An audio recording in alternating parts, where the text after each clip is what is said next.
Bismillahirrahmanirrahim. Assalamualaikum warahmatullahi wabarakatuh. Waalaikumsalam warahmatullahi wabarakatuh. Alhamdulillah, pada sore yang berbahagia ini di hari Jumat, mudah-mudahan kita diberi keberkahan, dan setidaknya tadi turun hujan. Biasanya kalau hujan itu kita berdoa insya Allah lebih di ijabah ya, lebih cepat diijabah, karena insya Allah rezeki dan berkahnya juga turun ke bumi. Sore ini kita juga alhamdulillah mendapat kunjungan ini dalam session untuk Friday Talk nih Pak. Kawan-kawan dari Priuk ST Pertiba untuk membicarakan topik yang sangat luar biasa dan juga pembicara yang sangat luar biasa.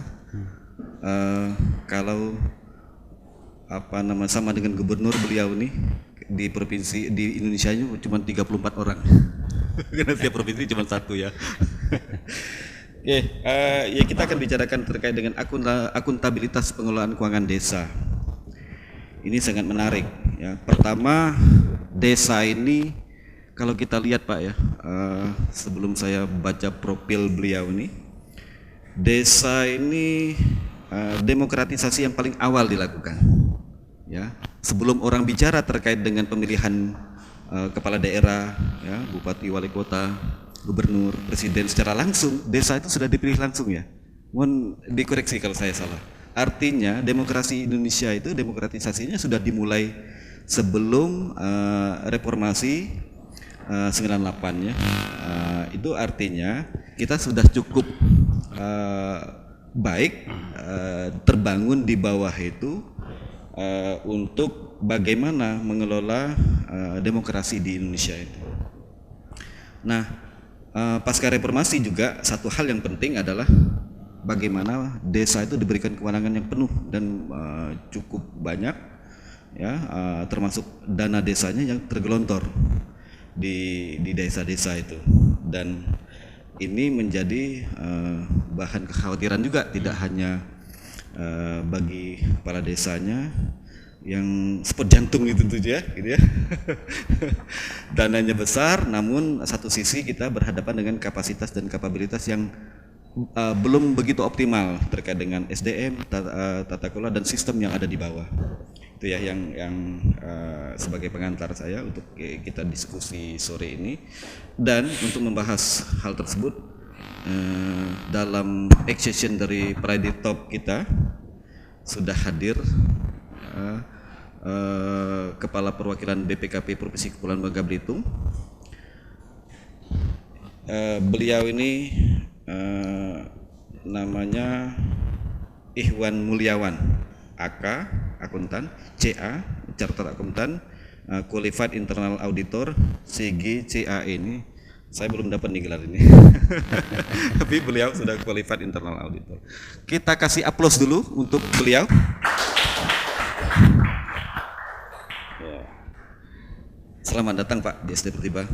Ya, kemudian tempat tanggal lahir beliau ini Tangerang 16 April 1969. 16 April sudah lama nih. Kemudian pendidikan beliau ini stan D4 9396, Prodip Keuangan nih Pak ya. Nah, Keuangan, stan D3 8790. Kemudian pekerjaan Kepala Perwakilan BPKP Provinsi Kepulauan Bangka Belitung sejak Februari. Saya tadi cek di websitenya itu 17 Februari dilantik beliau ini, dihadiri oleh Pak Gubernur dan unsur Musbida di Bangka Belitung 2020 sampai dengan sekarang ya. Biasanya kepala perwakilan BPKP itu nggak lama. Saya tahu beberapa yang ada, yang pernah ada itu ya paling 2 tahun, 1,5 tahun ya Pak ya. Itu mudah-mudahan dalam pelantikannya juga saya lihat Bu Deputi itu juga nyinggung terkait dengan akuntabilitas, good governance terkait dengan pengelolaan dana desa itu ya. Menarik itu. Jadi beliau ini dikhususkan untuk bertugas mengawal kita ya dari sisi pengawasannya. Kemudian beliau juga pernah Kepala Perwakilan BPKP Aceh Mei 2019 sampai Januari. Nah kan saya sampaikan 2020 nggak lama kan itu. Sebentar.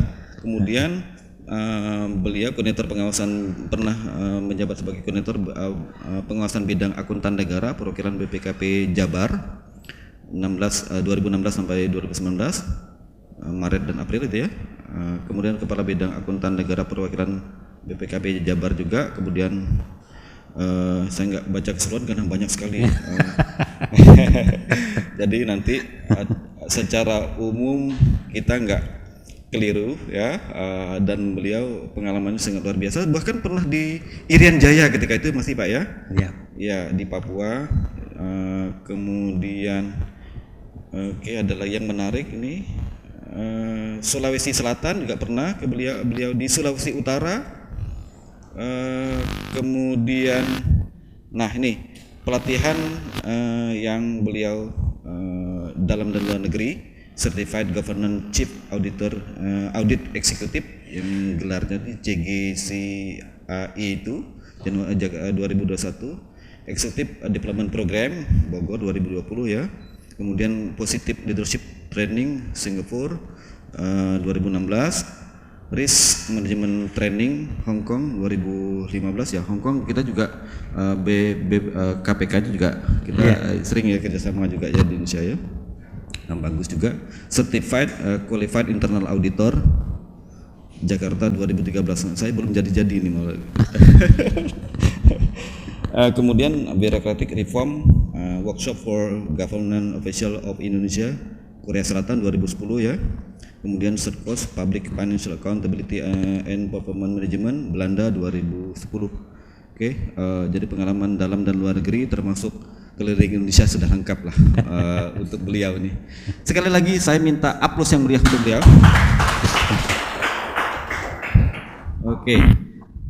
Terima kasih nih Pak Ikhwan sudah mau datang berbicara khusus tentang desa yang kalau nggak salah ada 300-an lebih ya di Bangka Belitung ini. Kalau di Indonesia itu ada 370-an ribu desanya. Dan satu hal tadi yang kita bicarakan adalah akuntabilitas pengelolaan keuangannya itu masih perlu kita dorong sama-sama ya, dan tentu kita tidak berharap anak bangsa ini terjebak ya dalam hal seolah ketika sudah melihat uang gitu ya, akuntabilitasnya kurang, karena saya bicara dari sisi akuntabilitasnya sama-sama orang accounting. Orang keuangan. Nah, tapi sebelum itu kita ini dulu, saya tertarik ini di Aceh nggak lama nih, sekitar 1 tahunan di Bangka Belitung. Gimana tuh ceritanya bisa Bapak sampai ke Bangka Belitung ini?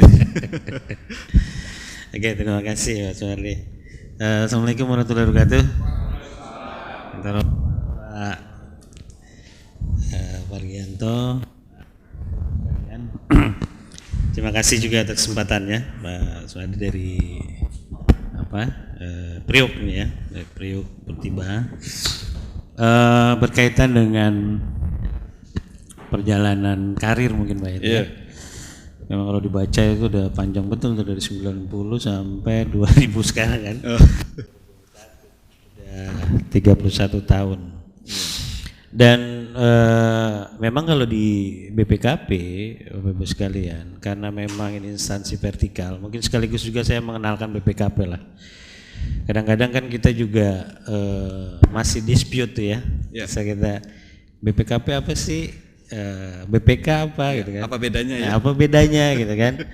Bahkan orang mungkin masih cenderung lebih mengenal BPK mungkin kan daripada BPKP. Apalagi kantor kami gitu ya, itu kan imut-imut gitu kan. Iya betul. Kalau Bapak Ibu sekalian ke komplek perkantoran gubernur mungkin lewat, mungkin yang kelihatan BPK gitu kan. Kalau BPKP itu apalagi ketutup sama Polda kan, Polda gitu kan. Tapi insya Allah 2021 ini kami selesai bangun gedung Pak. Nggak kalah megah dengan BPK ya. Jadi kelihatan nanti, oh ada BPKP, oh ada BPK gitu kan. Karena memang sama-sama di instansi pengawasan sebenarnya antara BPK dengan BPKP, tapi BPK itu karena memang istilahnya kan termasuk lembaga tinggi negara, ya kan, sejajar dengan presiden. Sedangkan BPKP itu adalah aparat pengawasan internal pemerintah, gitu ya. APIP, kita tuh APIP. Dan menariknya memang BPKP sebagai lembaga pemerintah non kementerian, Pak, sebenarnya kami lembaga pemerintah non kementerian itu tidak berada di bawah kementerian tertentu gitu. Iya. Tapi kita langsung bertanggung jawab pada presiden. Iya, enggak gitu di kan. Kementerian Keuangan ya. Ya, jadi tidak ke Kementerian Keuangan, kita ke presiden. Presiden. Ya. Ini yang menarik untuk BPKP, dan itulah kepercayaan presiden terhadap BPKP itu semakin tinggi sekarang. Iya. Jadi apa-apa juga, mungkin Bapak Ibu juga dengar banyak berita lah dari mulai apalagi pas COVID ini gitu kan. Iya, betul. Pas COVID ini kemarin masalah PCR gitu ya, kita juga diminta berapa sih harganya yang awal-awal itu kan secara nasional. Dan tentu saja kami juga di daerah pun seperti halnya di pusat, Pak. Kita juga kalau di daerah mendampingi pemerintah daerah.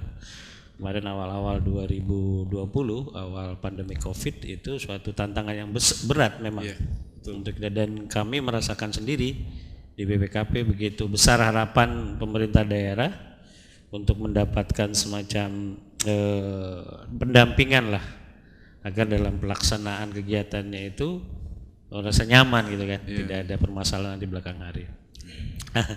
Tadi kembali ke pertanyaannya, memang kalau di Aceh kemarin saya cuma 9 bulan, Pak. Iya, nggak sampai setahun ya. Belum sempat minum kopi Aceh. Jadi di Aceh cuma 9 bulan, dan kebetulan memang istilahnya itulah kembali, kalau kita sebagai instansi vertikal itu nggak tahu kapan kita mau dipindahkan. Iya. Ibaratnya harus siap, segala sesuatu siap. Tapi untuk di Bangka Belitung ini memang kemungkinan agak lama. Karena lagi bangun gedung. Oh iya, sampai selesai dulu ya. Jadi sebenarnya kalau di BPKP itu kalau ada tugas bangun gedung itu tunggu selesai dulu gitu kan. Jadi apalagi ini kita selesai Desember, pemeliharaannya sampai Juni, ya kemungkinan ininya sampai Juni lah kemungkinan kan. Iya. Setidaknya kawan-kawan kepala desa nanti masih bisa diskusi gitu. Nah, Pak. Oke. Apa Pak suka dukanya ketika bertugas singkat mungkin ke se-Indonesia itu, atau lebih spesifiknya di Babel ini dalam waktu singkat setelah hampir 1 tahun lebih? Oke. Memang dari sisi mungkin kalau perbandingan, karena saya udah banyak keliling Indonesia itu. Iya, itu saya lihat tadi. Istilahnya pulau besar udah semua lah. Sulawesi, Irian Jaya, Kalimantan, Sumatera juga, Sumatera, gitu ya? Jawa. Nah, ini sudah 5 pulau ini sudah saya pernah bertugas gitu kan. Iya, dan kemudian pernah di Aceh, Irian Jaya. Jadi ujung timur, ujung barat gitu kan. Sulawesi Utara. Yang paling menakutkan tuh di mana tuh? Memang pengalaman paling mencekam waktu di Irian Jaya. Iya. Jadi istilahnya pada masa itu juga memang istilahnya masih bergejolak gitu kan. Bahkan saya sempat waktu ke Wamena itu daerah Jawijaya itu kita memang waktu itu sedang melakukan pengawasan di daerah tertinggal gitu kan. Ya itu sempat juga didatangi oleh saudara-saudara kita yang mungkin masih belum paham tentang NKRI kan. Jadi istilahnya sempat didatangi, tapi alhamdulillah waktu itu karena memang pada masa itu sebenarnya mereka sangat respect terhadap guru. Jadi waktu zaman saya di sana itu kita kebetulan bermalamnya di rumah seorang guru. Jadi aman kita, Pak. Oh gitu. Iya. Karena saya juga pernah teman-teman saya itu kan ada di BPK itu ya, cerita-cerita ketika bertugas di sana kayaknya agak sama ceritanya mereka. Tapi semoga dapat dilewati dengan menarik ya. Alhamdulillah, Pak. Termasuk bagaimana nih hubungan dengan kelembagaan dengan instansi lain semua di Indonesia itu, termasuk di kita cukup baik ya. Ya. Di daerah itu ya. Oke, seperti itu, Pak. Pak, yang di Babel ini udah lumayan lama nih. Suka kuliner apa nih? Ya emang terkenal lempah kuning gitu Lama ya, kuning. Nah itu saya mau tanya. pempek gitu kan, warung kopinya gitu kan. Ya memang satu hal, saya suka lempah kuning, Iya. tapi dengan syarat dalam kondisi masih panas. Oh gitu ya. Kenapa? Oh, justru Lempah dingin-dingin. kuning kalau panas itu nikmat sekali, tapi kalau udah agak dingin saya Iya, iya. agak rasa nikmatnya agak beda. Iya. Gitu. Pak, kata orang Bangka kalau sudah makan lempah kuning Bangka itu Pak akan terus kembali kangen gitu. Sama kayak di Jogja kalau udah Iya, makan iya, gudeg itu kangen gudeg. Jadi menarik ya Pak. Masyarakatnya juga gimana Pak? Ya, di Bangka Belitung memang karena memang heterogen ya. Itu satu hal yang saya lihat juga toleransinya cukup tinggi lah. Kita nggak ada, ya apalagi kalau dibandingkan waktu di Papua kan, itu kan sangat ini sekali. Aceh juga kan, sama juga. Aceh kan homogenitasnya cukup kuat itu kan. Makanya kalau di Babel ini kita dalam suasana yang memang nyaman lah Pak ya, interaksi antar warga nyaman gitu kan. Bahkan juga kalau di kami ini di pimpinan instansi vertikal itu cukup akrab. Oh iya. Ya, apalagi Kapolda kita yang lama itu memang sering ngumpulin kita tuh Pak. Oh, iya, jadi kita sering kumpul di rumah beliau. Jadi kita sangat akrab lah. Itu Pak. Jadi menarik ya Pak ya. Udah bisa bahasa Bangkanya bahasa apa? Ternyata bahasa Bangka itu cukup sulit juga ya. Saya baru tahu awak lah. Sulit juga rupanya. Oke Pak nih. Ini menarik tadi sempat Pak cerita ketika pandemi, mengawal pandemi ini kan juga sangat sulit saya lihat itu kawan-kawan BPKP tentu juga merasakan itu ya ketika yang lain agak tiarap nih work from home dan sebagainya, work from office gitu ya, work from home lah, banyak itu ya kemarin kemudian dibatasi persentasenya itu, tapi teman-teman BPKP nggak tiarap itu Pak. Itu gimana tuh pengalamannya?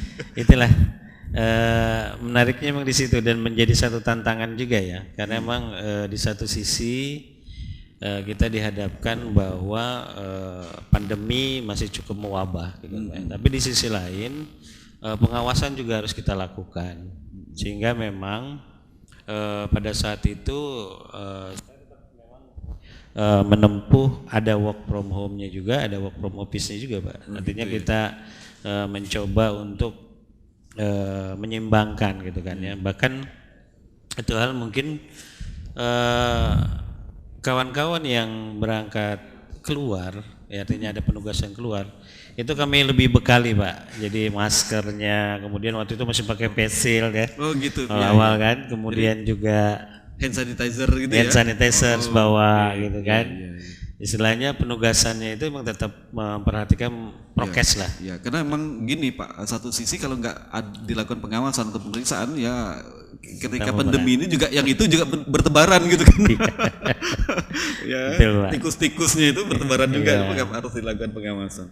Oke Pak, apa Bapak disupport dengan SDM yang kapasitas dan kapabilitasnya mumpuni untuk membantu Bapak bertugas di Babel? Ya. Alhamdulillah Pak, alhamdulillah. Memang dari sisi kuantitas kami masih kurang, Tapi kualitas karena memang istilahnya model rekrutmen yang di BPKP terutama untuk auditor kan cukup ketat Pak. Iya. Gitu. Jadi istilahnya kami disupport dari mulai awalnya itu, dari rekrutmen awalnya udah bagus. Iya.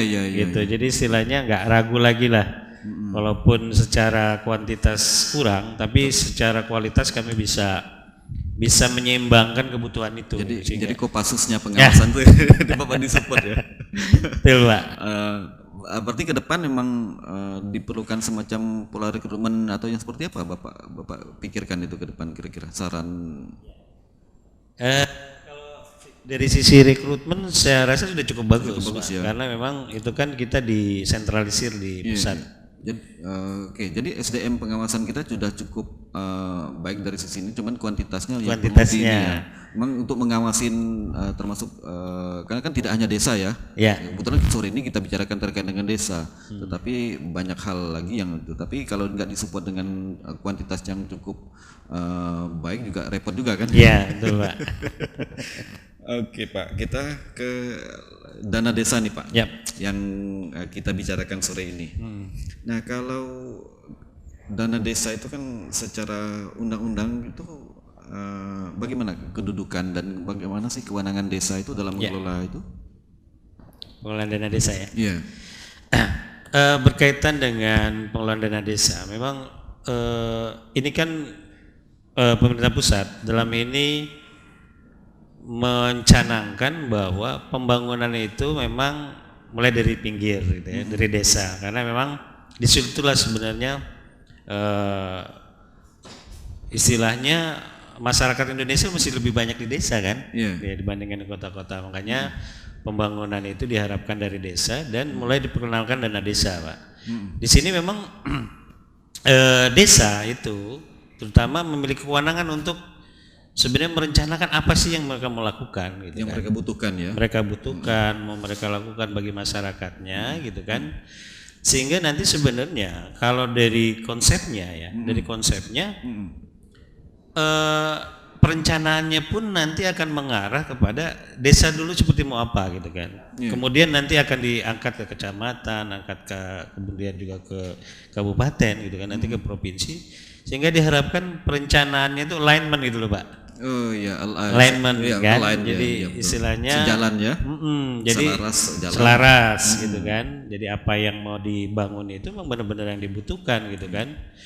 Cuma memang masalahnya kan kadang-kadang di desa sendiri juga kadang-kadang mau menentukan apa sih sebenarnya yang mereka butuhkan sebetulnya untuk yang jadi skala prioritas. Iya, skala prioritasnya gitu kan. Ini yang kadang-kadang juga kan padahal kewenangan desa itu cukup besar ya. Cukup besar. Iya, tapi karena emang tadi kapasitas nanti kita bicarakan dengan kapasitas SDM dan sistem yang ada itu yang masih belum optimal, yang perlu kita dorong ya. Nah, itu Pak, yang satu sisi kita lihat kita bicara dana desa cukup besar ya Pak ya, dana desa yang digelontorkan di Indonesia itu termasuk di Babel ya Pak ya. Berapa tuh kira-kira tuh ini gambarannya tuh? Bagaimana gambarannya? Oke. Di 2021 ini itu kita dapat gelontoran dana itu 334 miliar Pak. 334 miliar ya. Di Bangka Belitung itu untuk 309 desa. Jadi kalau dirata-ratakan hampir 1 miliar. 1 miliar per desa ya. Itu kan nilai yang cukup fantastis sebenarnya, cukup besar untuk sebenarnya bila dikelola dengan baik.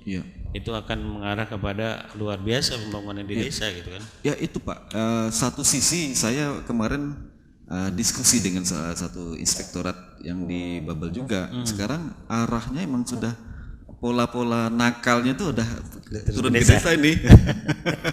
Termasuk mohon maaf tim ses itu udah mulai yang kok saya bilang tertarik mereka dana kecil gitu ya.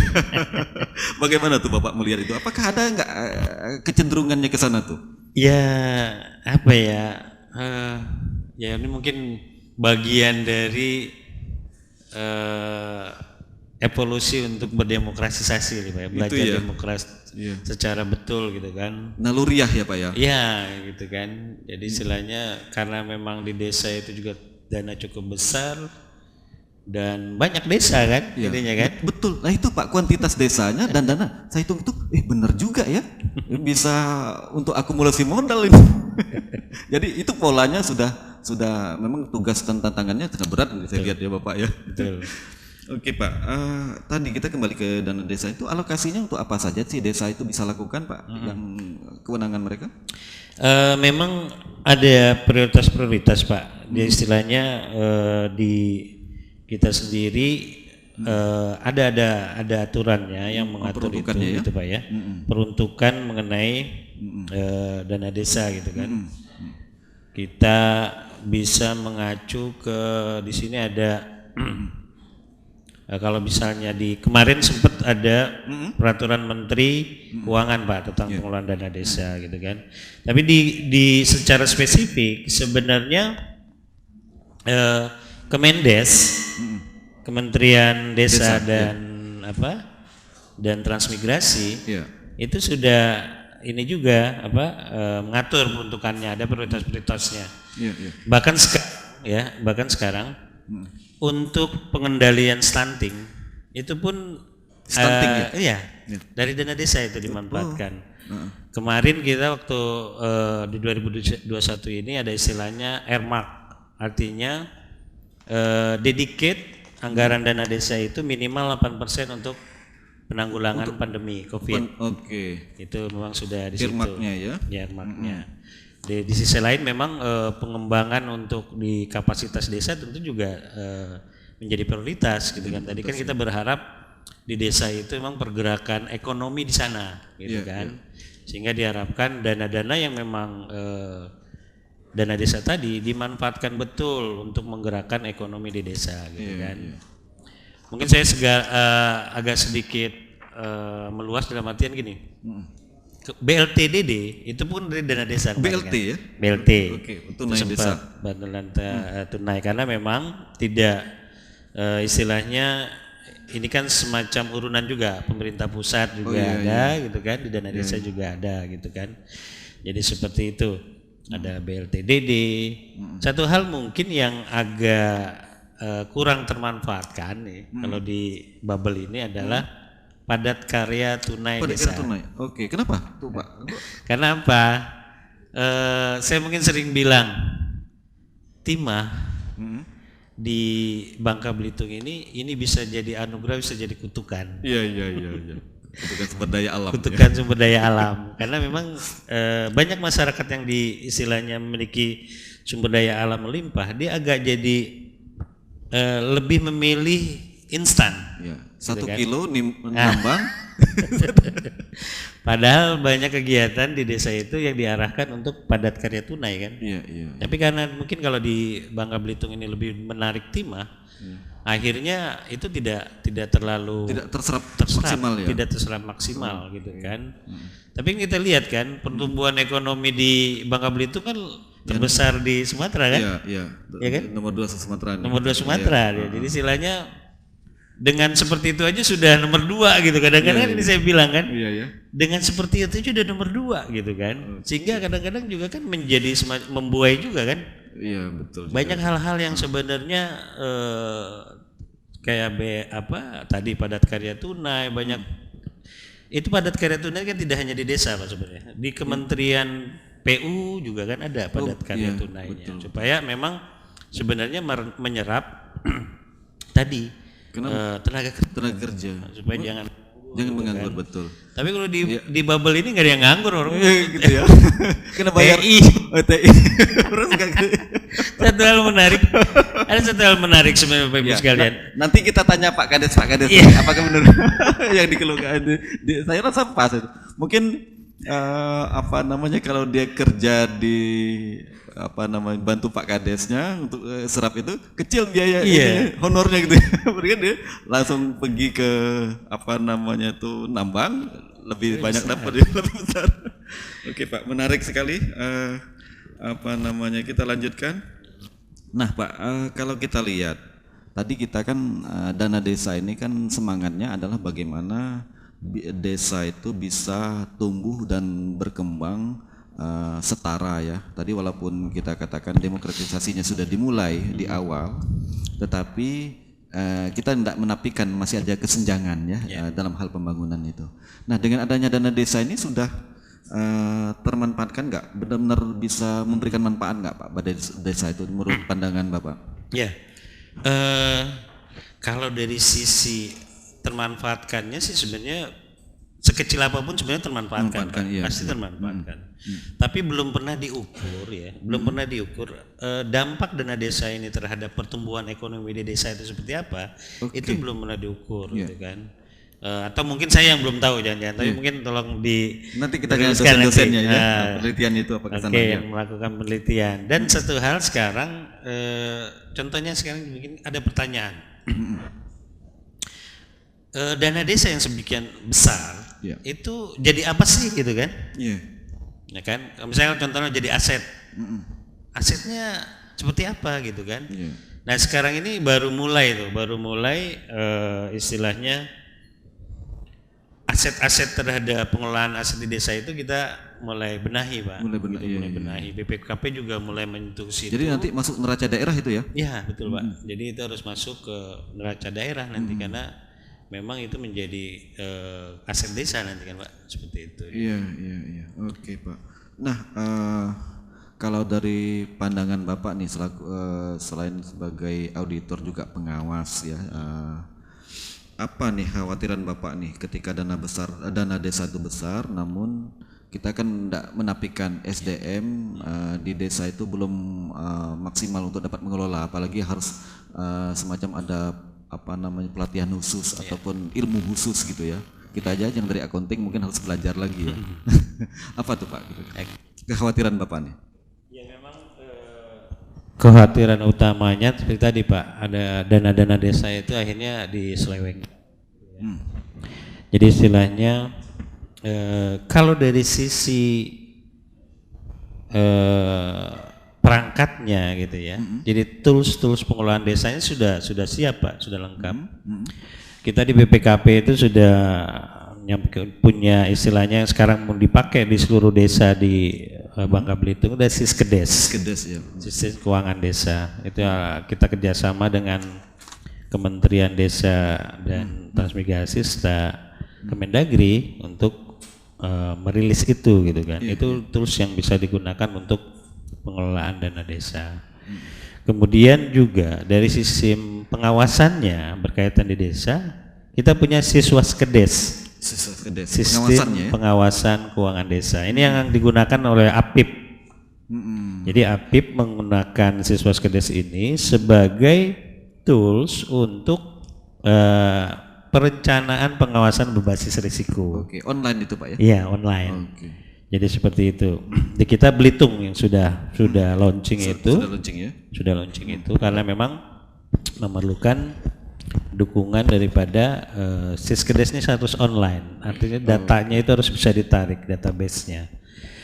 Satu hal mungkin yang lebih penting lagi sebenarnya masa integritas Pak. Integritas, iya. Istilahnya semua itu nggak akan bisa berjalan dengan baik kalau misalnya tadi niatannya itu memang sudah teristilahnya mungkin terkontaminasi gitu kan. Niatnya itu Pak. Betul. Niatnya. Bahkan saya mungkin sering juga ngomong kalau di pertemuan dengan kepala desa kan saya bilang kalau sudah jadi pejabat publik, ini kan kepala desa kan biar pejabat publik. Pejabat publik betul. Pejabat publik itu harus sudah menanggalkan kepentingan ekonomi untuk diri sendiri dan golongannya gitu kan. Seperti itu istilahnya, kepala desa pejabat publik itu lebih kepada sebenarnya kalau di teori Maslow mungkin Pak ya, itu lebih kepada untuk memenuhi kebutuhan pengakuan, aktualisasi diri ya, gitu kan.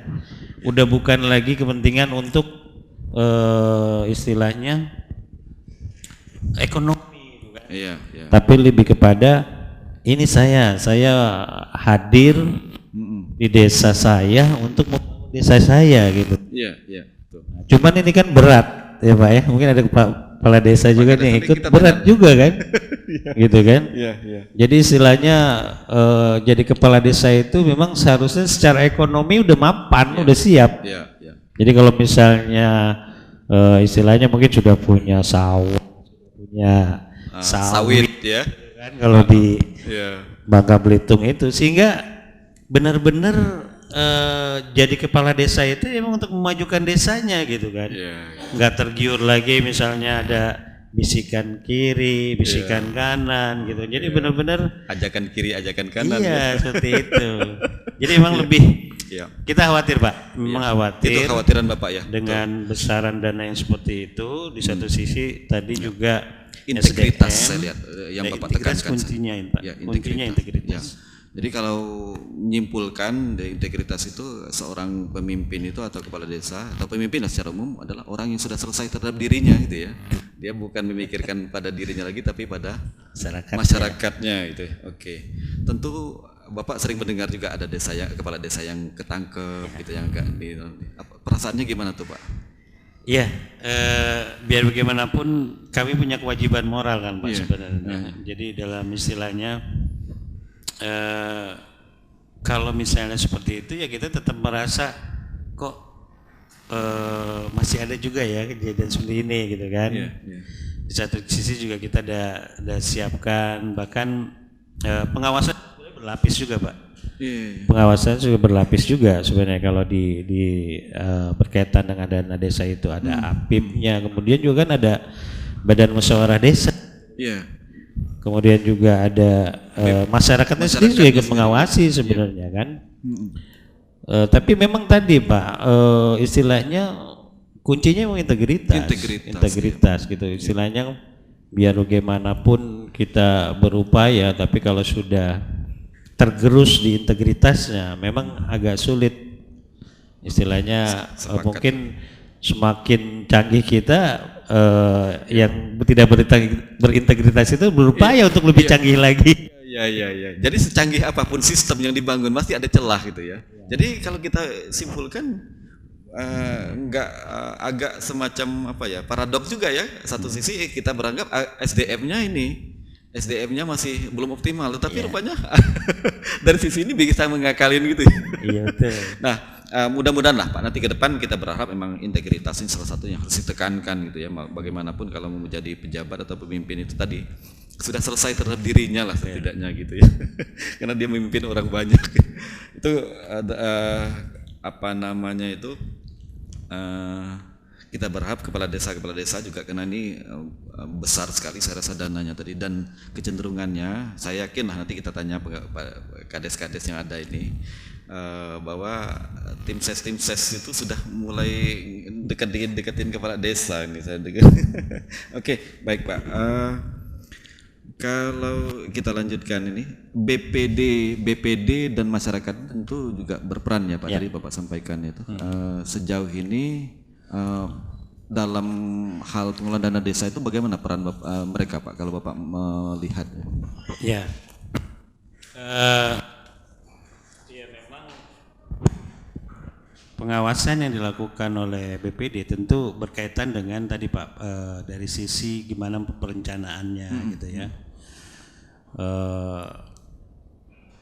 Kita berharap tadi yang ada alignment perencanaan kita gitu kan. Tapi kalau misal dari satu sisi itu aja sebenarnya memang belum bisa disebut perencanaan di kita lah ya. Saya mungkin nggak bisa berbicara motret seluruh Indonesia, tapi setidaknya di Bangka Belitung ini alignmentnya itu belum bisa disebutkan Pak, gitu ya. Istilahnya antara perencanaan di desa kemudian sampai ke kabupaten dan provinsi itu belum bisa belum mengarah ke selaras ya. Selaras, dan itu sebenarnya peran tadi pada saat di Badan Musyawarah Desa tadi kan mesti untuk ini, tapi memang sebenarnya harus ada dirijennya juga Pak, dirijennya juga di kabupaten gitu kan ya. Saya sebenarnya berharap Bapeda gitu kan. Bapeda itu bisa menjadi dirijen yang mengkoordinir arah tadi pembangunan kita itu, dana terutama berkaitan dengan dana desa itu mau ke arah mana sih gitu kan, sehingga arah pembangunannya itu benar-benar alignment lah, selaras kita untuk bisa menjadikan sesuatu itu yang benar-benar secara ultimate-nya itu memang tadi mensejahterakan masyarakat. Jadi bagaimana dirijennya ini harusnya tadi terkait dengan pemerintah daerah khususnya Bapeda bisa mengorkestrasi betul, sehingga nanti ini harus memainkan peran seperti apa gitu ya. Nah Pak, kita lihat apakah ada pelatihan atau semacam workshop yang diberikan kepada mereka untuk meningkatkan kapasitas SDM kita di desa ini Pak? Ya, tentu ada Pak, tentu ada, karena memang secara istilahnya grand design-nya kan tetap saja bahwa dana yang besar ini perlu dukungan SDM yang mumpuni gitu kan. Jadi istilahnya itu tetap, artinya workshop itu tetap ada, baik itu dari Kementerian Dalam Negeri maupun dari Kementerian Desa ya, itu tetap ada. Kalau dari sisi kami tentu kita mensupport dari sisi pengawasannya. Kita berkaitan dengan APIP-nya gitu kan. Gimana APIP memanfaatkan siswa skedes, kemudian juga berkaitan dengan pengelolaan dana desanya, gimana tadi perangkat desa memanfaatkan siskedes pengelolaan keuangannya gitu, seperti itu Pak. Ya, ini menarik Pak. Ini kita bicara lebih spesifik nih di bubble nih terkait dengan dana desa ya. Tentu dana desa 1 miliar setidaknya itu kalau kita rata-ratakan ya bisa lebih ya. itu perputaran di desa, apalagi ketika pandemi kemarin kita perlu dana segar, tentu sangat luar biasa ya. Tapi serapannya juga pada sisi khususnya tadi yang untuk bantuan tunai itu masih belum optimal, itu saya agak sayang itu. Sayangkan itu, sehingga sebenarnya kan kita dana segar ini kan bisa untuk memutar pertumbuhan ekonomi gitu ya. Nah, geliat pemanfaatan dana desa itu apa nih untuk bubble nih ke depan ini Pak yang kita perlukan? Untuk pemanfaatan yang lebih optimal. Betul. Gitu ya. Ini sebenarnya mungkin kalau di potret 2020 dan 2021 Pak, memang turbulensinya karena pandemi sebenarnya Pak. Banyak yang karena pandemi. Artinya seperti tadi ya, desa diminta untuk mengalokasikan dananya untuk penanganan pandemi di desa, gitu kan. Itu sudah harus tuh Pak, 8% itu wajib gitu kan. Sehingga di kita itu kan ada sekitar 30 miliar sebenarnya. Dari 334 miliar itu harus dicadangkan untuk penanganan pandemi ya? Gitu kan. Itu nggak boleh digunakan untuk yang lain kan, gitu kan. Tapi mungkin pandemi di masing-masing desa kan berbeda-beda gitu kan. Nggak, istilahnya nggak semua desa mengalami itu. Bahkan kadang-kadang kalau ada yang kena langsung di isolasi terpadu. Itu kan nggak perlu pakai dana desa artinya. Sehingga memang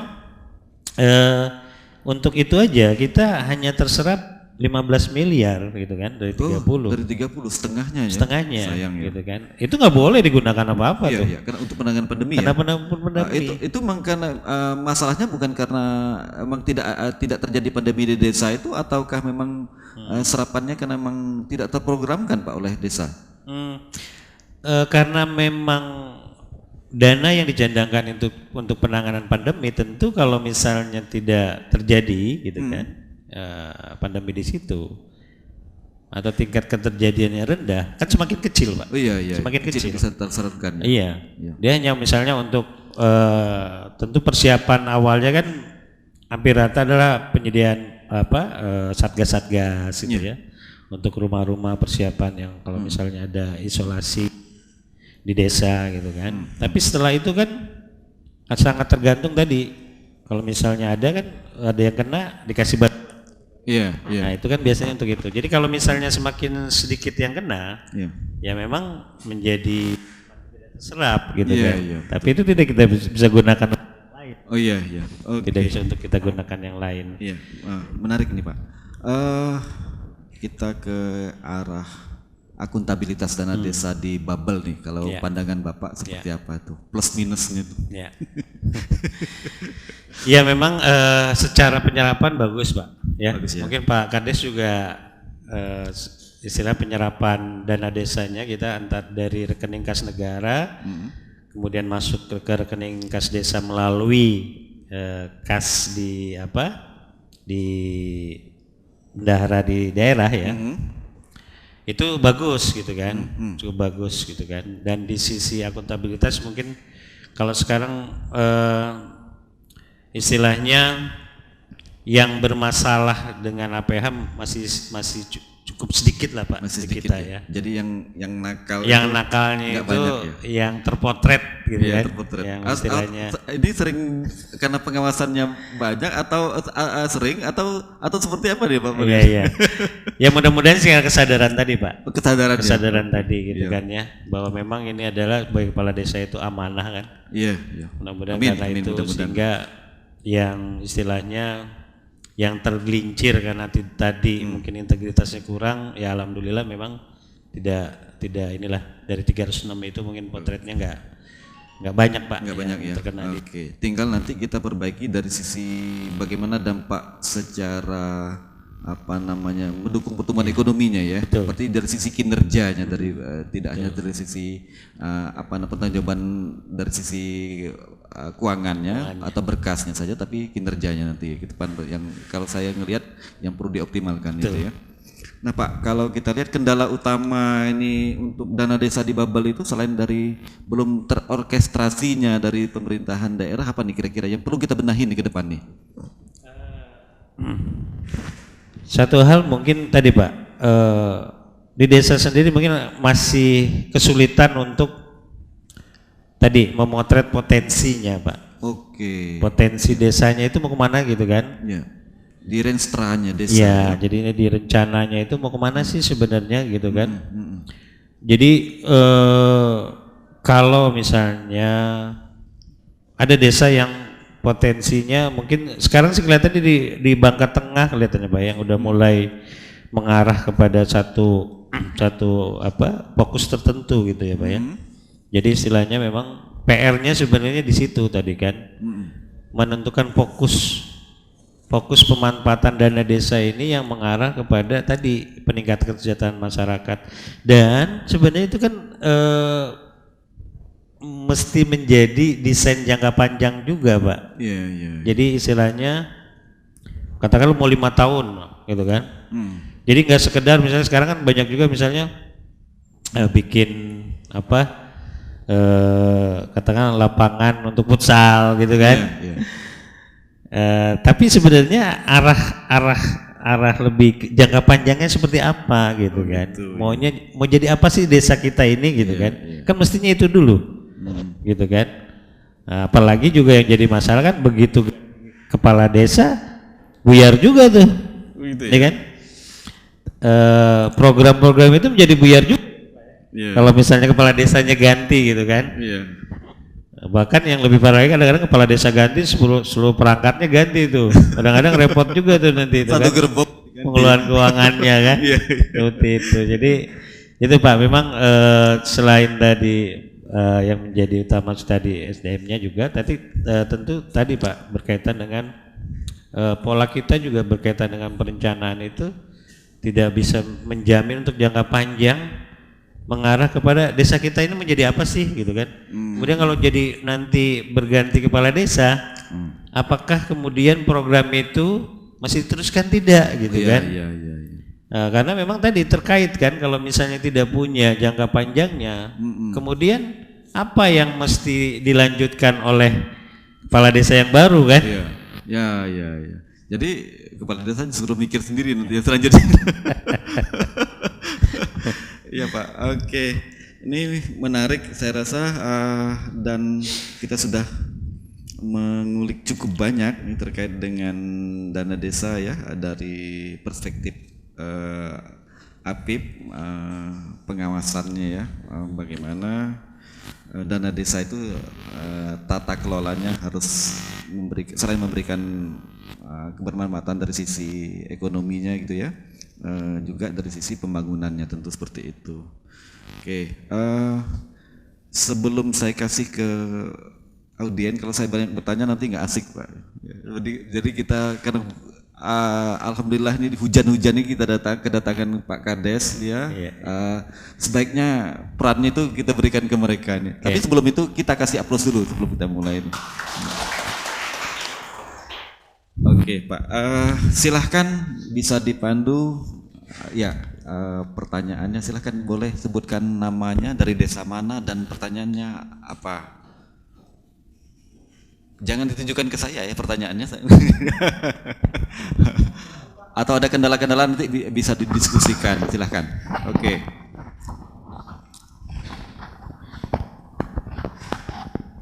Bismillahirrahmanirrahim.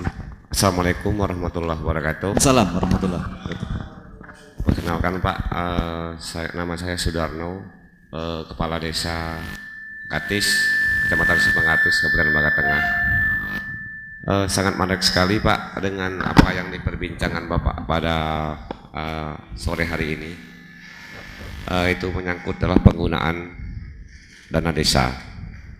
Di sini sebelum saya bertanya tentang ada sedikit keluh kesah kami selaku kepala desa, saya juga menyimpulkan apa yang disampaikan Bapak tadi, Bapak narasumber. Menurut pandangan dan pengalaman saya selaku kepala desa, itu apa yang disampaikan Bapak tadi, sebenarnya kepala desa itu memang harusnya sebenarnya orang yang mapan Pak. Karena kalau tidak mapan, intinya seperti Bapak tadi ya, ada sikut kiri sikut kanannya, itu sangat benar sekali. Tapi Pak, semua itu tergantung niat kita sendiri. Saya juga pribadi nggak punya apa-apa jadi kepala desa. Jujur, cuma mengandalkan hidup apa adanya lah. Kalau dibanding dengan honor Pak, itu perlu Bapak pertimbangkan juga. Mungkin Bapak selaku atasan bisa menyampaikan suara kami selaku kepala desa. Tidak sebanding dengan honor kami cuma 3.750.000 itu Pak. Karena kami bekerja itu siang malam Pak 24 jam. Kadang maafnya Stempelnya dibawa ya? ya lagi tidur juga, kadang-kadang dibangun warga yang sakit, yang tawuran segala macam, itu tetap tanggung jawab kami Pak. Itu mungkin sekedar pengalaman. Ada pertanyaan Pak. Kami sulit agak-agak sulit dalam pengelolaan dana desa itu. Kalau hal-hal yang lain mungkin alhamdulillah bisa kami kaparkan, karena di SDM Pemdes kami juga termasuk lumayan ngerti tentang hal-hal pengelolaan desa. Yang tumpang tindih kami sekarang ini Pak, masalah penggunaan itu BLTDD Pak. Oke. Yang ini tengah marak sekarang BLTDD itu Pak, sampai diperiksa BPK, sampai diperiksa yang lain-lainnya lah intinya kan, yang penting yang bertugas ke situ. Banyaknya itu tumpang tindih dengan bantuan pusat Pak, yang sangat-sangat kami sulitkan. Kami sudah menganggarkan dana BLT, kayak contoh Desa Katis 61 orang. Sedangkan para penerima dana BLT itu kan tidak menyampaikan ke kita Pak. Dia menerima bantuan prakerja melalui online kan, dia menerima bantuan dari BPUM secara daftar tidak tahu dengan kepala desa. Akhirnya kami ribet diperiksa, kok kenapa kepala desa mengesahkan? Jadi double ya? Double, itu kan tidak diperbolehkan double.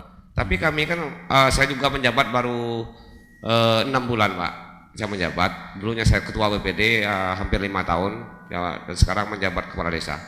Cuman intinya kami sekarang itu bingung, masuk kami itu Pak, oke, kalau tahun 2001 ini mungkin lagi acak-acakan. Setelah pengalaman kami, kalau memang ada aturan dari BPK dan dari pusat bahwa tidak boleh double. Sekarang maka itu kami tadi musdesus tadi pagi tadi kami sudah musdesus sama BPD. Sekarang kami pangkaskan semua. Yang penerima batu prakerja, yang penerima BPUM itu tidak kami masukin lagi ke dana BLTDD tersebut. Mungkin itulah pertanyaannya Pak. Ini ada keluhan kesah kami cuma di dana BLTDD itu Pak. Mungkin itu dapat saya sampaikan. Saya mohon maaf kalau salah, Allah mohon ampun. Wabillahi taufiq wal hidayah. Wassalamualaikum warahmatullahi wabarakatuh. Assalamualaikum warahmatullahi wabarakatuh. Ya. Dari Pak Sudarno jelas Pak ya. Jangan, kalau komentar saya, jangankan di desa, di ASN sih nerima. Bu Menteri aja. Marah-marah Bu Menterinya. Oke Pak, ini dari Desa KT silahkan Pak di jawab. Terima kasih Pak Sudarno ya. Sudarno. Ya. Sudarno dari desa mana Pak? Katis ya. Bangka Tengah. Bangka Tengah.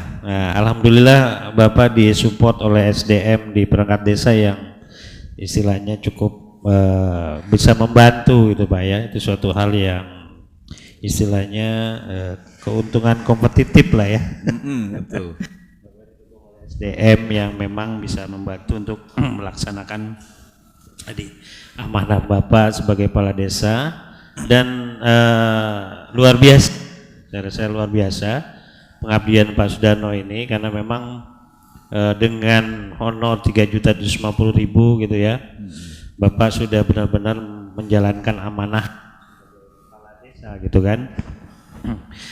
Berkaitan dengan tadi Pak BLTD, kemudian bantuan-bantuan pemerintah lainnya ya dari pusat, memang yang jadi kendala di kita sekarang masalah integritas data Pak ya, kualitas data.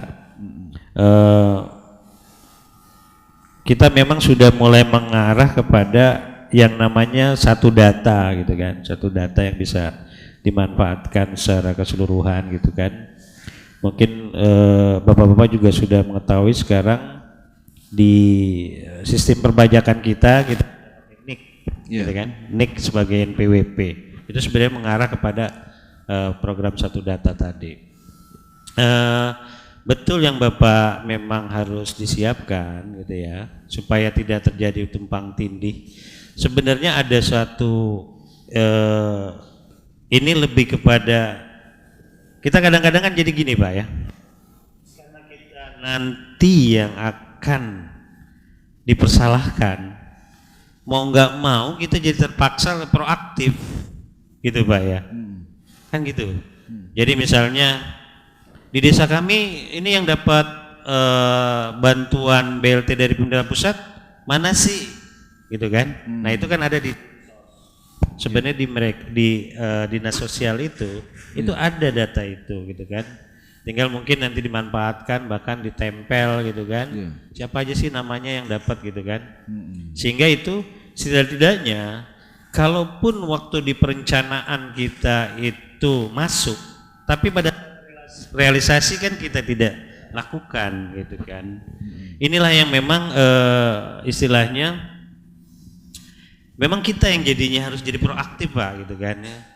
Istilahnya karena nanti biar gimana pun yang jadi disalahkan kita gitu kan. Itu yang menjadi beratnya memang. Karena tadi integritas data gitu ya, data yang memang dimiliki itu masih kurang bagus lah. Seperti tadi disampaikan kan bahwa ASN aja terima gitu kan. Coba bayangin kan. Itu juga menjadi suatu hal yang agak sedikit buat kita sampai seperti itunya gitu kan. Itu Pak. Jadi kembali memang dengan kondisi seperti ini mau nggak mau memang kita mencoba tadi Pak berkomunikasi dengan Dinsos, kemudian juga berkaitan prakerja mungkin dengan dinas tenaga kerja kali Pak ya. Karena memang sifatnya itu biar gimana pun mestinya sudah terinformasikan gitu kan. Masuk BPOM dengan dengan dinas koperasi. Sehingga dari data-data itu setidaknya di desa masyarakat mana siapa aja yang dapat bantuan A, B, C itu jadi kita punya. Gitu. Itu juga bagus juga Pak buat data di desa kita gitu. Jadi setidaknya juga kalau kita lihat perlu aja semacam sistem yang terintegrasi nanti ke depan, salah satu yang bisa memfasilitasi itu agar kadang-kadang teman di desa, kepala desanya juga tentu dihadapkan dengan datanya harus cepat gitu ya, diminta cepat. Kalau tapi kalau nggak ada data soalnya dibilang nggak terserap, ditegur lagi. Jadi termasuk oke, saya rasa memang perlu integrasi data semacam suatu sistem yang dibuat ke depan. Ini menarik saya rasa ya. Dan setidaknya memang jangka pendek kita bisa koordinasi di lintas itu. Oke, sudah cukup terjawab.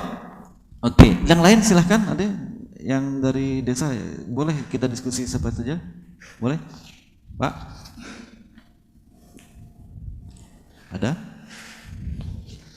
Yuk mumpung ahlinya datang ini. Diskusi aja. Enggak diskusi.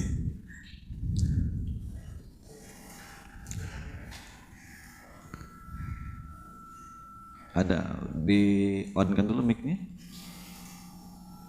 Zaki dibantu Zaki.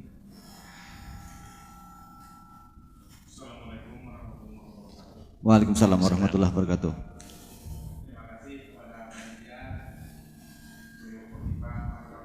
Belitung tidak terlepas dari kegiatan yang diselenggarakan oleh kawan-kawan panitia di Bangka Belitung dan juga tidak terlepas doanya Allah Subhanahu wa taala. Mudah-mudahan siang ini, sore ini hujan yang mengguyur Pangkal Pinang menjadi barokah bagi kita semua, Pak. Nama saya Haryono, saya Kepala Desa Trak Bangka Tengah, Kecamatan Simpang Katis, Kabupaten Bangka Tengah. Baru jabat juga, baru mau hampir habis. Oh gitu. Oke, langsung pertanyaan. Pres nomor 192 tahun 2014 itu tentang pengawasan, tentunya di dalamnya ada BPK dan terbitnya Undang-Undang Desa nomor 6 tahun 2014 itu sehingga lahirnya dana desa tersebut. Dan dalam hal ini sebenarnya kalau kami melihat Pak, sumber daya manusia kita yang ada di desa ini belum siap untuk itu. Khususnya kami sebagai kepala desa. Kami lihat kepala desa itu tertuang, tertera di dalam regulasi itu, di dalam undang-undang desa itu minimal harus SMP. Sementara perangkatnya harus SMA. Jadi kami harus perlu banyak bimbingan dalam hal ini. Nah, sehingga hasilnya, outputnya banyak sekali. ada, mungkin di Bangka Belitung yang nggak ada. Mudah-mudahan kepala desa itu dan bendaharanya tersandung permasalahan hukum. Dan dalam hal ini sesuai dengan kewenangan tugas pokok dan fungsi BPK, kami mohon BPKP. BPKP adanya sosialisasi kepada kami yang ada di desa juga, Pak. Oke. Ya, itu yang pertama. Kedua, menyambung dari apa yang tadi disampaikan oleh saudara saya, Kepala Desa Katis Pak Sudarno, Kecamatan Sipangkatis, Kabupaten Bangka Tengah, bahwa betul, Pak, sangat betul sekali. Terkadang apa yang disampaikan beliau tadi, mohon izin sekedar saya menambahkan, terkadang regulasinya terlambat, Pak. Kami sudah melaksanakan itu, nah regulasinya muncul, terkhususnya dari Kementerian Desa.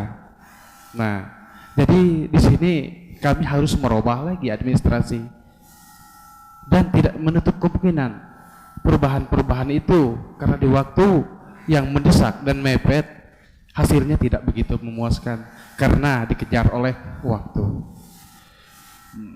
Dan ketiga, di daerah saya misalnya Pak, kami mohon petunjuk dan mohon pencerahan juga karena kita dengan hadirnya undang-undang desa ini, terbitnya undang-undang desa ini yang di dalamnya juga ada dana desa itu 900 lebih juta, Pak.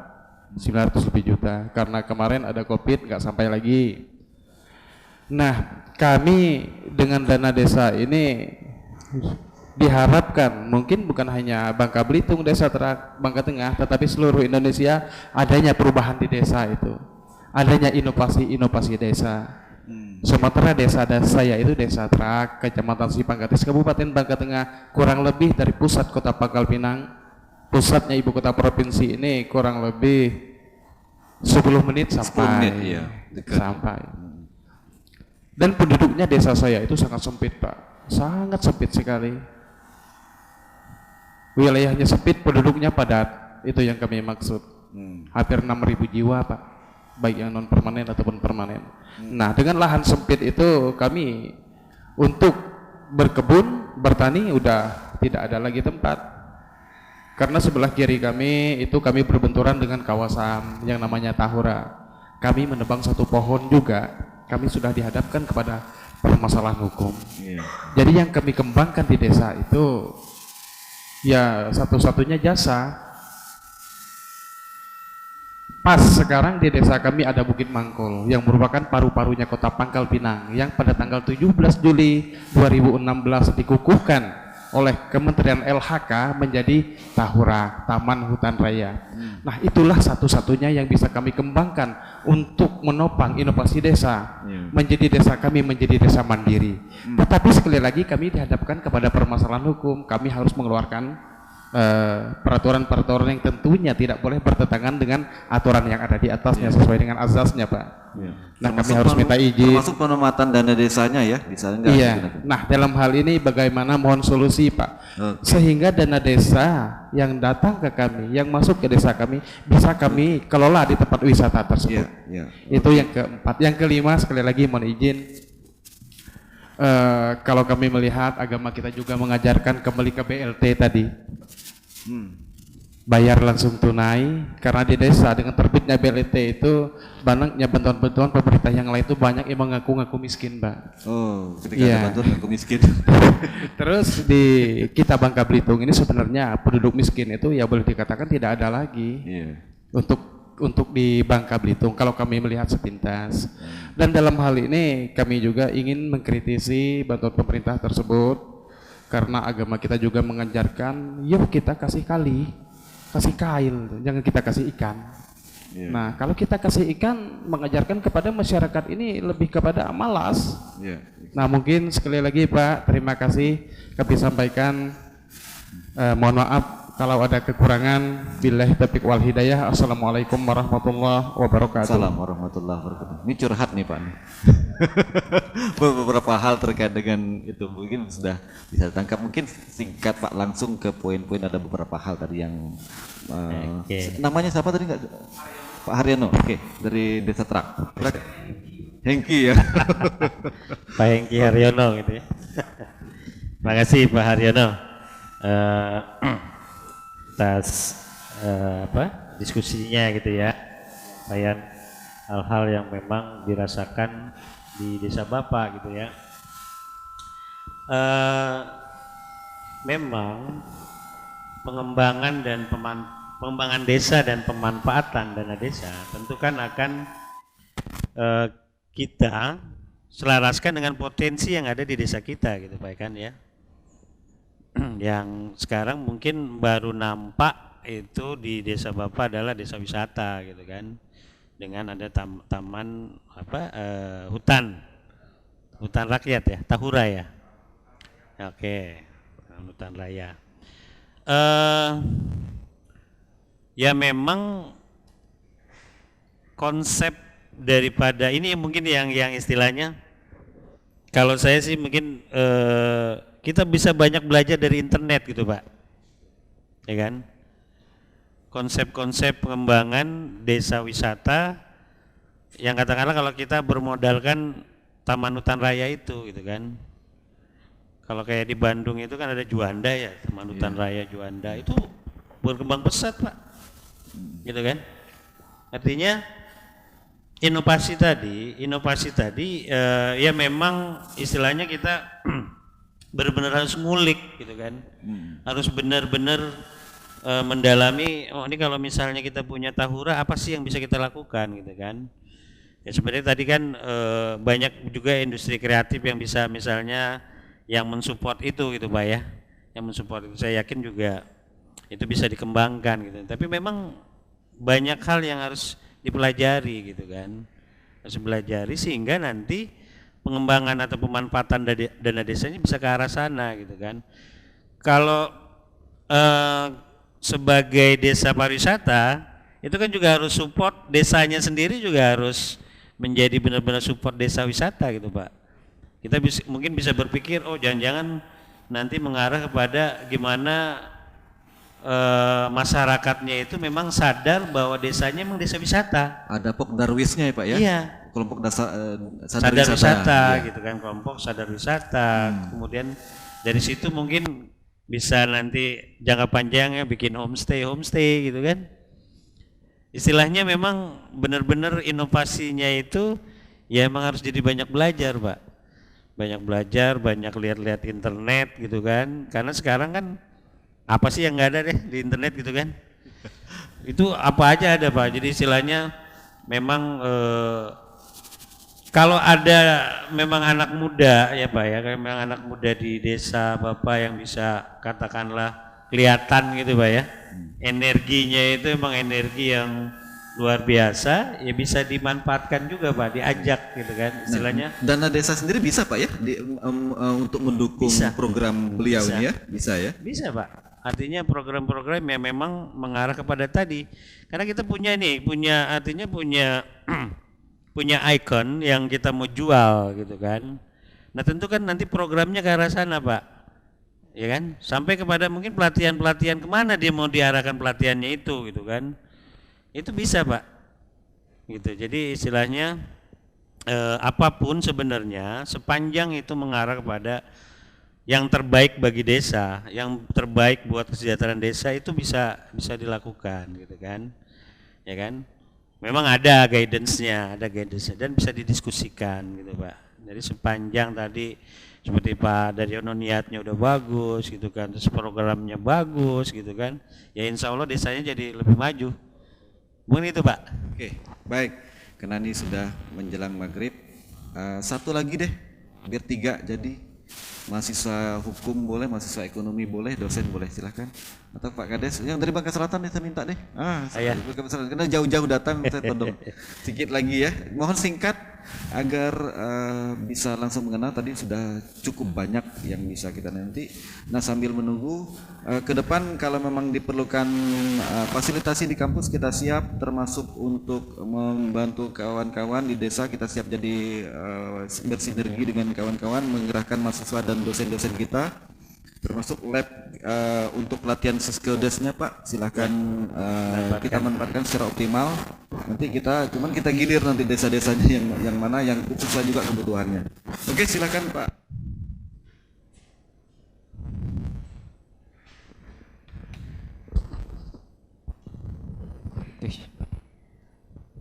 Assalamualaikum warahmatullahi wabarakatuh. Waalaikumsalam. Perkenalkan, nama saya Pitra, Kepala Desa Pajar Indah, Kecamatan Pulau Besar, Kabupaten Bangka Selatan. Alhamdulillah dengan waktu 2 jam saya tempuh ke sini karena saya anggap ini sangat perlu sekali. Jadi saya sangat mengapresiasi acara ini. Sedikit dari saya, memang dana desa kita selalu setiap tahun digelontorkan pemerintah dengan jumlah yang cukup lumayan. Akan tetapi dana desa tersebut diikuti dengan aturan yang global untuk seluruh desa. Jadi kadang-kadang kita masing-masing desa itu kan tentunya kebutuhannya berbeda. Jadi dengan diikat dengan aturan yang global tersebut, kita tidak bisa berbuat banyak. Namun bagi kita apapun itu yang penting desa kita aman, bebas dari masalah hukum. Untuk di desa kami, khususnya di Bangka Selatan, alhamdulillah untuk BLT di desa kami sendiri alhamdulillah aman, karena kita walaupun diburu-buru kita nggak mau langsung, kita mengawalinya dari RT dulu, musyawarah dusun sampai ke tingkat desa, musyawarah khusus desa untuk BLT. Jadi semuanya aman. Kemudian yang paling penting adalah kami selalu berharap sebagai kepala desa dengan berbagai macam masalah, dengan berbagai macam kegiatan-kegiatan yang tentunya dengan penghasilan yang cukup sedikit menjadi bukannya beban ya, tapi memang itu sangat perlu. Kami berharap kita ada kebijakan dari pemerintah melebihkan yang kurang, atau mungkin ada anggaran khusus, anggaran rumah tangga desa. Dan ini juga sudah kami bahas kemarin di Rakerda 2 Kepala Desa se-Provinsi Bangka Belitung di Tanjung Pesona, untuk kami bawa ke pusat. Ya, oke. Minta naik gaji nih Pak Kades. Ya. Karena jangan sampai dengan yang kurang itu menjadi kita untuk berpikiran yang negatif. Mungkin hanya itu dari saya. Saya akhiri, billahi taufiq wal hidayah. Wassalamualaikum warahmatullahi wabarakatuh. Ini banyak curhatnya nih Pak nih. Oke Pak, silahkan ditanggapi. Oke, terima kasih Pak. Dari Pajar Indah ya, dari Desa Pajar Indah. Nama desanya bagus nih, Pajar yang Indah itu Pak ya. Di Bangka Selatan nih Pak. Bangka Selatan. Tadi juga saya sebelum kesini tadi jam 11 tadi ada tamu dari inspekturnya Bangka Selatan, PLT Pak Amar Paung tadi. Jadi ingat Pak Amar Paung tadi. Ya memang Pak, tadi aturan-aturan yang ada yang sebenarnya mengglobal gitu Pak ya, yang global, karena memang kayak misalnya kemarin Armak ya, atau pencadangan yang 8% pandemi, kemudian juga kita juga diarahkan untuk stunting gitu Pak ya. Kalaupun katakanlah di desanya juga nggak ada masalah stunting misalnya, sebenarnya kan bisa seperti itu gitu Pak ya. Tapi sebenarnya di luar itu kan masih ada leluasa kita Pak, ya kan? Ada yang memang istilahnya ruang untuk desa berinovasi dengan menggunakan dana desa itu, gitu Pak ya. Nggak seluruhnya lah, tetap ada ruang seperti itu. Karena apa? Biar bagaimanapun konsep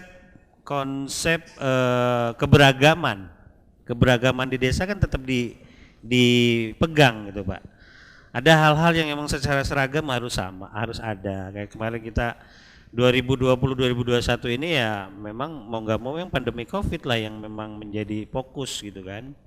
Karena memang istilahnya itu yang menjadi fokus awal gitu kan. Bahkan seperti tadi kan memang berkaitan tadi kok dikasih ikan bukan kailnya gitu kan. Karena memang dengan pertimbangan pada saat itu memang itu yang dibutuhkan supaya nanti gerak ekonomi itu jalan gitu. Jadi istilahnya ada dikasih ikan gitu kan supaya jalan gitu kan. Bahkan juga kan untuk yang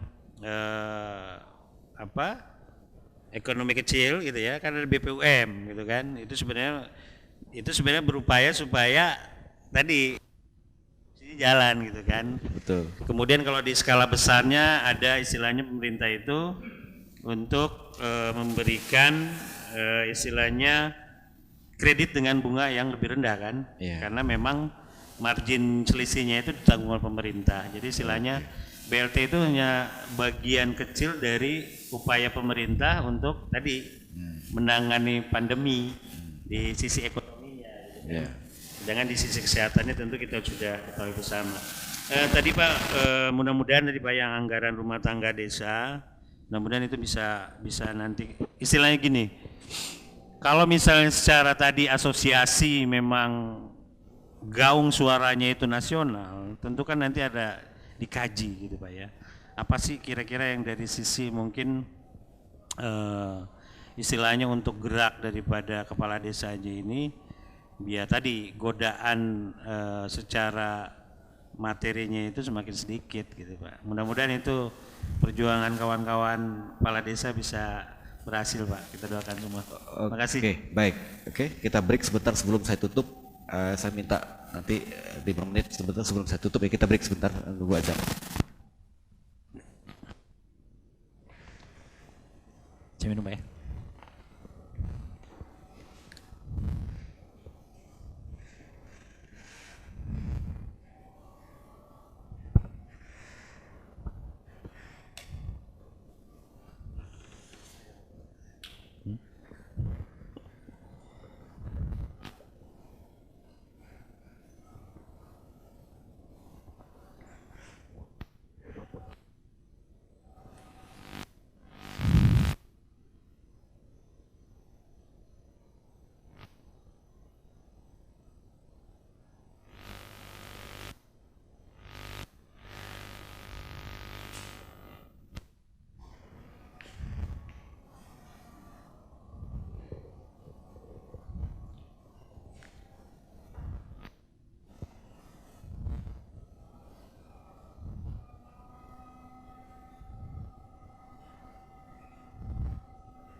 Oke, baik. Kita lanjutkan lagi. Setelah break tadi, kita langsung ke penutupan dari pengakhiri acara ini. Ya, menarik sekali, nggak kerasa waktu yang kita siapkan sudah di akhir. Oke, ini baru dimulai lagi tuh sebentar.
menutup ini saya minta semacam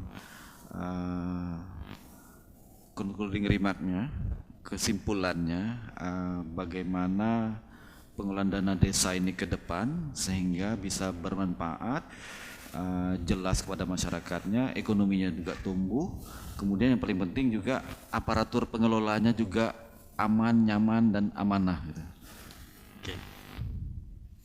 Terima kasih Pak.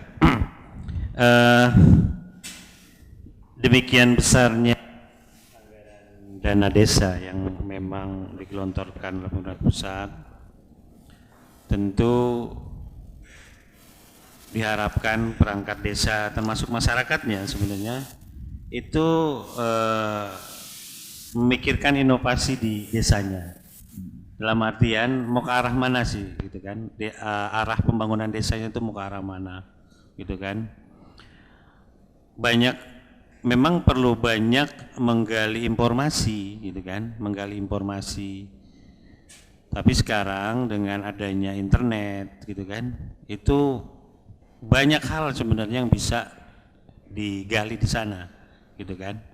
Sehingga Bapak Ibu sekalian memanfaatkan dana desa itu benar-benar mengarah kepada potensi yang ada di desanya, yang tentu saja mengarah kepada nanti pemanfaatan dana desa yang lebih membuat masyarakat desa gitu kan, seperti itu. Dan kembali kuncinya tadi memang integritas dan banyak belajar gitu kan. Bapak Ibu mungkin terutama ini untuk para desa gitu ya, jangan segan-segan untuk belajar internet kayak apa sih gitu kan. Walaupun mungkin secara umur mungkin udah sepuh gitu Pak ya, tapi kan kita bisa nanti mungkin ke perangkat desa yang lain lah yang istilahnya bisa kita manfaatkan gitu kan ya, gitu untuk bantuannya gitu kan. Karena di internet itu kayak misalnya ada jaringan data informasi hukum, ya kan? Dari Kemendagri, dari Kemendes, ada JDIH itu Pak. Di JDIH itu Bapak bisa lihat tuh banyak produk-produk hukum yang memang berkaitan dengan desa gitu kan. Sehingga Bapak nanti nggak gamang gitu kan. Banyak turunan, kadang-kadang aturannya itu kan ada turunannya, ya kan? Ada turunannya gitu kan. Dan kemudian juga mudah-mudahan peran universitas, Oke, siap. perguruan tinggi gitu kan, mensupport tadi supaya desa itu memang benar-benar sadar apa potensinya, kemudian gimana mengolah keuangan dengan baik gitu kan. Paling kalau ada lab Siskedes bisa dimanfaatkan di sini luar biasa tuh Pak.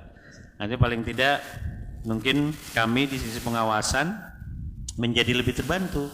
Apalagi di desa itu kan perlu pendamping kadang-kadang ya, artinya pendamping desa gitu kan, yang istilahnya mestinya paham betul gitu kan, paham betul desa itu seperti apa gitu, desa yang memang yang didampinginya itu kan, supaya memang arah pembangunan, arah penggunaan dana desanya itu lebih bermanfaat lah bagi peningkatan kesejahteraan masyarakat di desa. Mungkin itu Pak. Menarik Pak ya, dengan waktu yang singkat sebenarnya masih banyak yang menarik kita bicarakan ya terkait dengan akuntabilitas pengelolaan dana desa ini. Kita berharap bahwa dana besar yang digelontorkan pemerintah itu benar-benar bisa memberikan kesenjangan itu tidak terjadi antara kota dengan desa ya. Kemudian yang paling penting adalah antar wilayah Sumatera dengan Jawa dan juga tentunya wilayah timur gitu ya, itu harapan. Tapi dana besar tadi harus juga dibarengi dengan tidak hanya besar melihat uang yang besar itu, tapi juga ayo kita memiliki semacam integritas untuk pengelolaannya itu. Dan satu sisi saya rasa adalah nggak usah juga perlu khawatir yang terlalu besar juga di desa, kreativitas lah, tetapi tentu berkonsultasi, bertanya, kemudian membaca internet gitu ya, sehingga nanti bisa bisa lebih baik. Termasuk kami di perguruan tinggi siap untuk memberikan peran lebih nanti ke depan dengan LPPM kami ya, sehingga kita bisa bersinergi. Tentu kami juga berharap bahwa perguruan tinggi tidak hanya sebagai menara gading, dan juga mahasiswa kami bisa peran lebih nyata di masyarakat. Yuk kita apa yang bisa didiskusikan, kita diskusikan bersama-sama dengan Priuk, dengan LPPM kami. Yuk kita diskusikan hal-hal yang bisa kita bicarakan lebih ke depan. Ya, jangan takut datang ke kampus. Kampus itu padepokan ilmu yang bisa kita diskusikan ke depan. Kalau kita juga kadang-kadang nggak semua dosen kita juga bisa memotret langsung di lapangan. Ya, tetapi dengan Bapak Ibu hadir, kita diskusi sama-sama apa yang bisa kita lakukan. Tentu kita bisa menghadirkan orang-orang yang memiliki kapasitas dan kapasitas juga luar biasa untuk membantu kita. Baik, karena juga sudah maghrib, dengan aplaus yang meriah, ayo kita tutup sore hari ini. Terima kasih atas perhatiannya. Wabillahi taufiq wal hidayah. Wassalamualaikum warahmatullahi wabarakatuh. Waalaikumsalam warahmatullahi wabarakatuh.